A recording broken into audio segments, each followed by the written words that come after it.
FM 89.1, Radio Universidad. Perfecto. Bueno, vamos a hablar también de otro tema que explotó en la ciudad de Buenos Aires, ¿no? A raíz de la decisión del gobierno porteño, quizás puntualmente de la ministra de Educación, Soledad Acuña, que arremetieron contra el lenguaje inclusivo, sobre todo el uso de la E, arroba, la X, ¿no? O algunas otras modalidades que se suelen utilizar para emplear un lenguaje no sexista, ¿no? Con la excusa, el argumento, ¿no? Quizás un poco para tapar también el bajo rendimiento que han tenido en las aulas, algunos estudios que han hecho con respecto a la lectoescritura y demás. Sí, como encontrando o queriendo encontrar en esto la causa de ese bajo rendimiento, cuando no sé si va por ahí. Me temo que no, sospecho que no. No va por ahí, no va por ahí, Claro. eso seguro, Claro. pero quizás también es una excusa para arremeter contra el lenguaje inclusivo. Hay un informe que es muy interesante, un informe de investigadores e investigadoras del CONICET, y tenemos en línea a Daniela Lauría. Ella es precisamente investigadora del CONICET en la Universidad de Buenos Aires, Universidad Pedagógica Nacional, para hablar acerca de este informe sobre el lenguaje inclusivo. ¿Qué tal, Daniela? María y Gastón te saludamos. ¿Cómo te va? Hola, buenas tardes. ¿Cómo estás? ¿Me escuchan bien? Sí.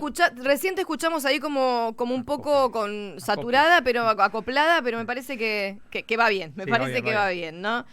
Bueno, queríamos hablarte en particular sobre este informe porque, a ver, entendemos que estas decisiones que ahora impactan también aquí en la provincia de Buenos Aires, hay algunos proyectos también para repetir la experiencia de la ciudad de Buenos Aires con esta prohibición, que nadie quiere llamar prohibición, pero que evidentemente la hay porque incluso hay sanciones. Y queremos ir más allá de todo esto, ¿no? Y entender un poco los fundamentos, ¿no? de este fenómeno del lenguaje inclusivo, la raíz, quizás entender un poquito por qué aparece. ¿Por qué aparece el fenómeno? El fenómeno aparece hace ya muchos años en otras lenguas, en lenguas sobre todo el sueco, en inglés, y en la lengua española primero se dio un fenómeno que se llamó lenguaje no sexista, ¿sí? Que tenía que ver con la visibilización de la mujer. Decir, por ejemplo, compañeros y compañeras, ¿no? El desdoblamiento entre masculino y femenino. Y a partir de los últimos años se empezó a incluir en ese nuevo fenómeno lingüístico la cuestión de lo no binario. De ahí que el fenómeno cambia de nombre, pasa a ser lenguaje inclusivo, que también después podemos ver si esa es la mejor denominación o no. Totalmente. E incluye a, digamos, otras identidades sexogenéricas que con la visibilización de la mujer también quedaban silenciados, negados u opacados. Bien, y que además en nuestro país y en otros países del mundo, estas identidades tienen también un reconocimiento en su registral, ¿no? Bueno, por supuesto. De hecho, y ahora sí metiéndome un poquito en la resolución, en la parte de la resolución de la Ciudad de Buenos Aires, en los considerandos, donde se cita, entre otros textos, la Constitución Nacional y la Ley de Educación Nacional, se evita estratégicamente, creo yo, y creemos, por eso en el informe los decimos, las últimas leyes que tienen alcance nacional, que de algún modo, sí, la Ley de Educación Sexual Integral, la Ley de Identidad de Género, incluso la Ley Micaela, hay otras leyes que no se nombran en esa resolución, pero que de algún modo van en contra, ¿no? Digamos que... Totalmente. Se puede presentar un amparo fácilmente, porque hay leyes nacionales que están sancionadas. Sí, yo pienso quizás en un docente o alumne, ¿no? Que no esté conforme con adscribir al género masculino o femenino, no lo sienta así en su identidad. El no ser nombrado como desea es un hecho de discriminación, que es gravísimo además. Sí, además si en el documento dice no binario, ¿qué hacemos ahí? ¿qué hacemos en esos casos? Muchas veces dicen que estos casos son muy aislados, y es que los hay, que no hay demasiado registro de que existan personas no binarias en el ámbito educativo, sí, más allá de desconfiar un poco de esta negación, ¿no? Que existe. Dicen que por más que sean, si son muy poques, esto va usar este tipo de lenguaje va en detrimento de una mayoría, que y ahí por entra supuesto, algo son que... derechos, Y acá entra en juego otro problema, que es que dificulta la lectoescritura, que puede causar determinados problemas pedagógicos, ¿no? El uso del lenguaje inclusivo. No sé si ustedes también han analizado esta cuestión, porque no terminé de leer todo el informe, que es excelente además. Todo lo que leí me pareció maravilloso.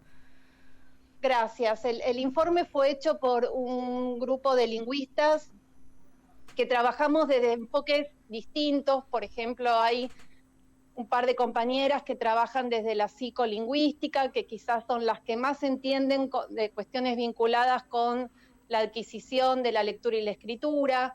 También participaron compañeros que trabajan sobre análisis del discurso, y en mi caso yo trabajo más cuestiones vinculadas con la política del lenguaje. Respecto de este argumento, a ver, no hay evidencia de que traiga inconvenientes en la adquisición de la lectoescritura.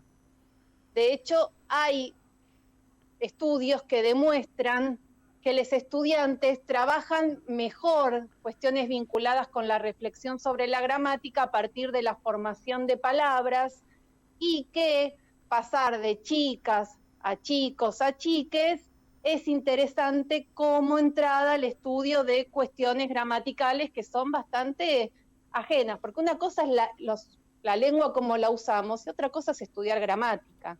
¿Sí? La gramática es un objeto que hay que estudiar. Por lo tanto, no hay evidencia suficiente que demuestre que las pruebas de Ciudad de Buenos Aires dieron mal, o mejor dicho, no se dieron los resultados que esperaban, producto del uso del lenguaje inclusivo.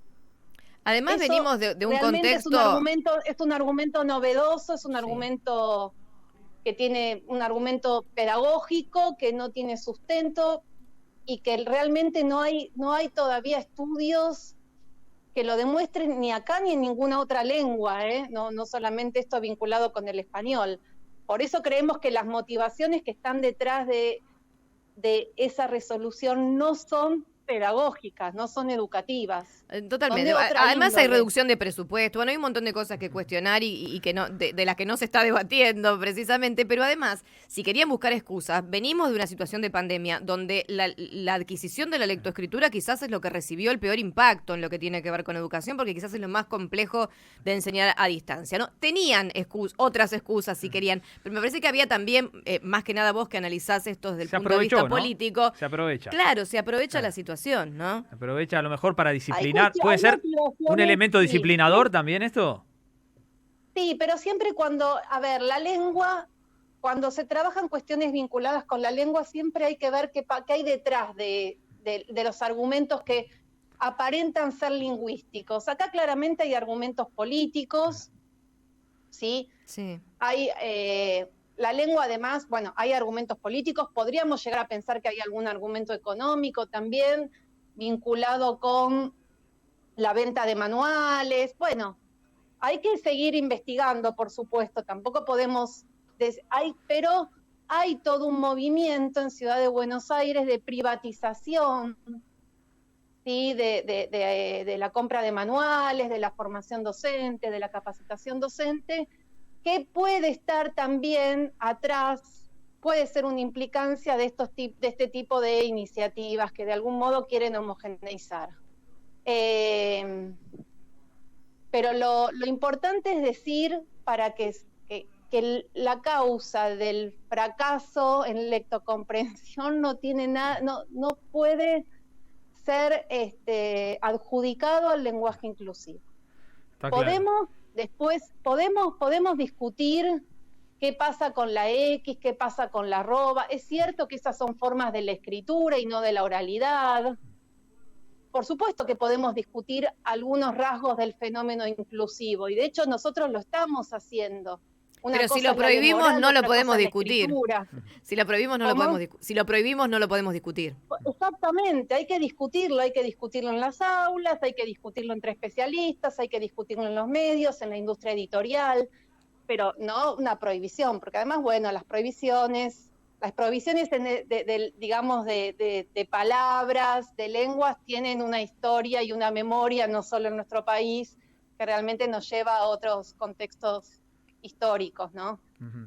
¿Es probable tener algún tipo de proyección de en qué momento los hablantes incorporaremos definitivamente este lenguaje inclusivo? ¿Lo pueden llegar a visorar eso o es difícil poder hoy decir, bueno, el día de mañana se hablará mayormente de esta forma o no? No se sabe, no. Los cambios en la lengua son muy lentos. Hay un cambio en curso, hay que ver también qué tan extendido está ese cambio, y ahí podemos tener distintas variables, ciudad versus zonas más rurales, el tema de las clases sociales, el tema de los niveles socioeducativos. Hay como distintas, por supuesto, variables que hay que tener en cuenta. Saber no se sabe. Claro, acá Siempre que hay un cambio, siempre que se produce un cambio en la historia de la lengua, antes de que se efectivice ese cambio, tiene que haber variación.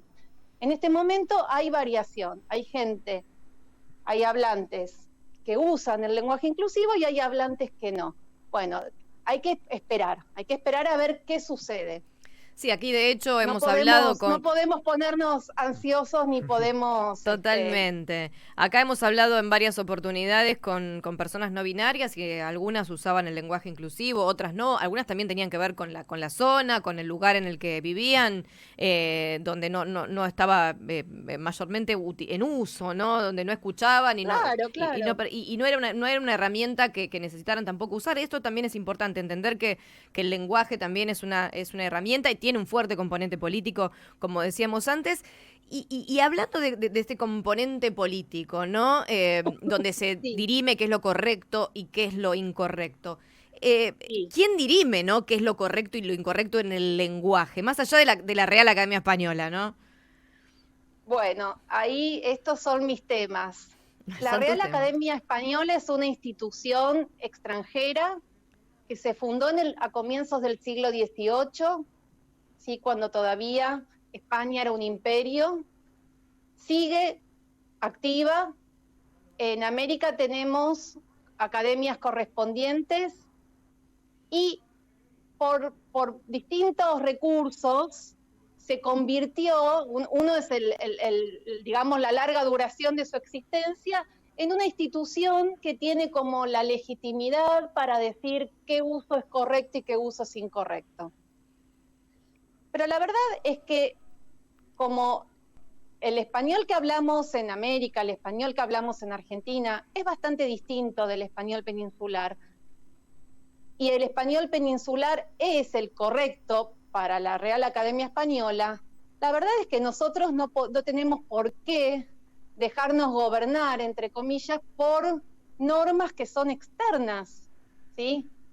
No hay ninguna explicación de por qué lo que dice la Real Academia Española tiene que ser lo correcto y lo prestigioso para América, para Argentina, para la escuela argentina, para la escuela chilena, ¿sí?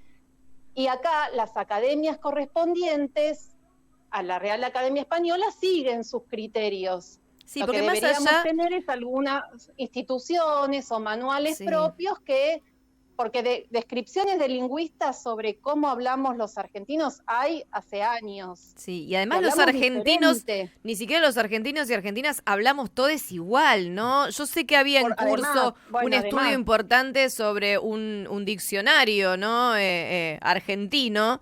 Y la diferencia que había en algunas palabras entre provincias, ¿no? Con algunos términos que quizás aquí en la zona metropolitana no usamos, porque tienen raíces de pueblos originarios incluso, ¿no? Y que en las provincias son muy usados, o palabras que significan directamente una cosa diferente, ¿no? Y que ni siquiera van a aparecer en un diccionario de la Real Academia Española, por supuesto, ¿no?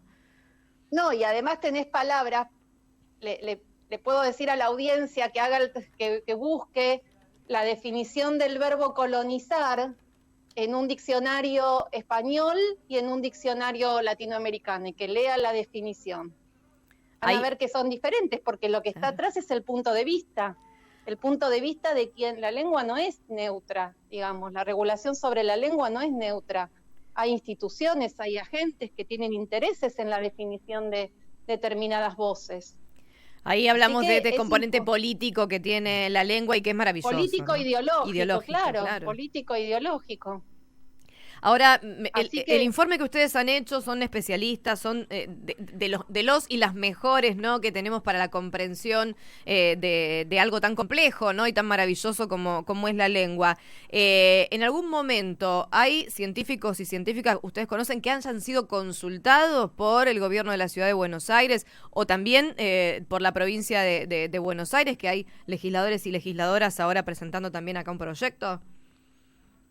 Mira, no lo sé. Hay equipos técnicos que colaboran en lo específico. El tema que aquí salieron también algunos gremios a desvincularse, a decir que no los consultaron, que son justamente los equipos técnicos de los ministerios. Claro. A otra institución, yo trabajo en 2 universidades y soy investigadora del CONICET, y hasta donde sé, no hubo consultas de asesoramiento externo.